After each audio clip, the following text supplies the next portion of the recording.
What's up guys? Ngayon, kung ano nga ba nasa loob ng incandescent at LED at halogen at itong CFL.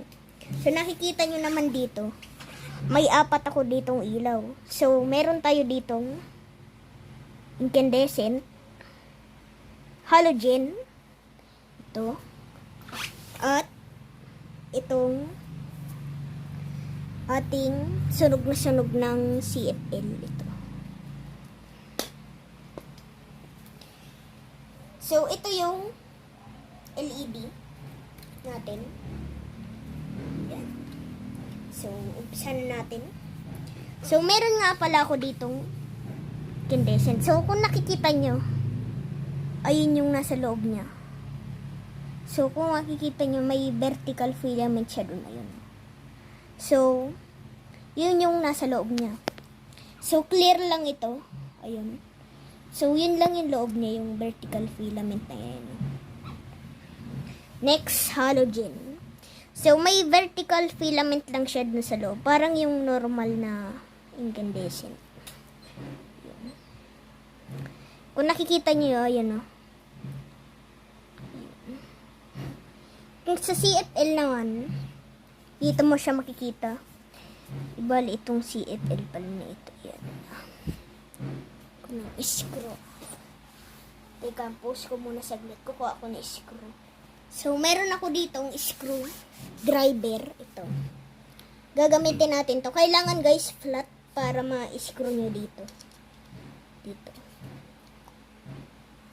Pag i-screw na dito, dahan-dahan na ganyan. Yan, bukas nyo na yung CFL nyo. So, kung nakikita nyo, meron siya ditong, apat na wire. So, yun yung, connected dito sa tube. Kung may, nakikita nyo rin, may siya dito. Ito. Ito yung driver. Medyo madilim yung driver. Pala may ilaw. So, kung nakikita nyo, may capacitor dito, ito. Meron rin ditong transformer dito. Dito, ayan. Ito. So, ayan rin.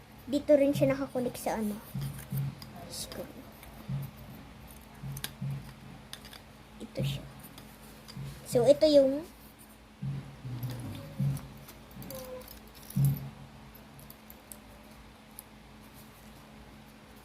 connect. There we go. So, yan. So, gusto niya rin ba makita ang LED? So, meron ako ditong pundidong LED. Dito. So, ganun rin, parang sa CFL. Kaso mo lang dito siya guys, sa gitna. Dito.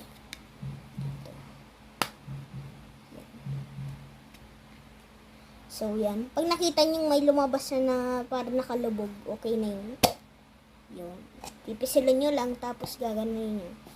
Hihilahin. Yan. Kung napapansin nyo, may ilaw siya dito. Yung, SMD. Dito. Saan? So, marami pa yung, sa loob. Mahirap lang siya i-anuhin. Ganun yun. Tanggalin dito. Mahirap siya guys, gawa nung siya. Gawa ito sa bakal ito. So, pag gusto niya naman ibalik yung takip, parang ganun rin sa CFL natin.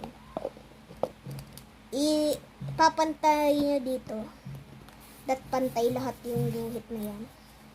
Tapos, hawakan niyo dito.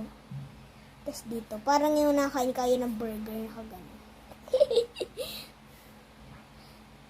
Tapos, nyo. Hilahin nyo. Pa ganun. Yun. Tapos, ganun ulit. Paikot-ikot na ganun. Yun. Narinig nyo pumutok yun. Ibig sabihin ng pumutok, ayos na yun. Nakakabit na yung niya dito. So, hindi ito pwedeng anuhin yung incandescent pati yung halogen. Hindi siya pwedeng i-ano bang ganun. Kasi gawa siya sa bote dito. Kasi pag ginanon nyo siya, mababasag. Dito. Pag ginaganon, mababasag. Kaya, dapat pag magagangan kayo, naka-gloves kayo. So, hindi ko to bubuksan kasi, katulad nga na sinabi ko, glass nga siya. Ang pwede lang kasi guys, yung CFL, ang pwede lang buksan, pati yung LED. Pwede sila. Mas safe guys yung LED buksan kasi, hindi siya nababasag. Pero meron guys na LED na babasag. Yung mga meron rin kasi guys na LED made of glass. Pag inon niyo yun, kahit nabasag yung glass na yun, hindi siya mapupundi. Kasi sa incandescent, pag nabasag yung glass, pundi na. Pati yung halogen. Pati yung CFL, pag nabasag na itong tube na ito, sira na. Wala na, tuluyan na yan. Kasi guys, ang nasa loob ng tube na ito ay mga filament na andito siya. So, may dalawang filament lang yan, pero marami siyang dito, ganyan. Pero dalawa lang yung filament niya. Alam nyo, ang filament, ganito ang filament yun nasa incandescent, yung parang doon. Ayun yung sinasabi kong parang may doon na ganun. Yun yung filament. Pero, pag sinundan niyo ang filament nito, kulay puti, gawa ng arcs, nung dito. May mercury kasi dito. Kaya, mga bata, birang hawakan yung mga ganito. May LED kasi safe hawakan.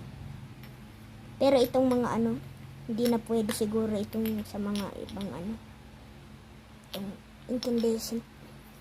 So, mabili kasi yung LED kasi gawa ng matipid. Kesa sa CFL, halogen nut dito. Kasi, kung ikumpara nyo dito sa lahat na ito, itong malaking LED na to ay 28 watts. Ito naman, 23 watts. Ito naman, 40 watts. Ito naman, 53 watts. Yan. May 53 watts ako ditong halogen, tapos may 28 watts na LED. At 23 watts na CFL. At 40 watts na incandescent. Yan. So, marami pa guys type ng incandescent. Link in description yung full video ng ano nga ba yun? Yung ako? Yung ano nga ba yun? Basta what's different. Ayun, alam ko na what's different of LED, halogen, incandescent, at CFL. So, nasa link yung link ng video ay nasa description. Pwede nyo naman o-open yung description para makita nyo. So, hanggang dito na lang. Peace out. Sana na gusto nyo itong video ko. Peace out. What's up guys ngayon? Ano nga bang nasa loob ng isang bumbilyang parang ganito? So, kung nakikita nyo, may incandescent ako dito. Oops. Basag. Nabitawan. Basag, nabitawan.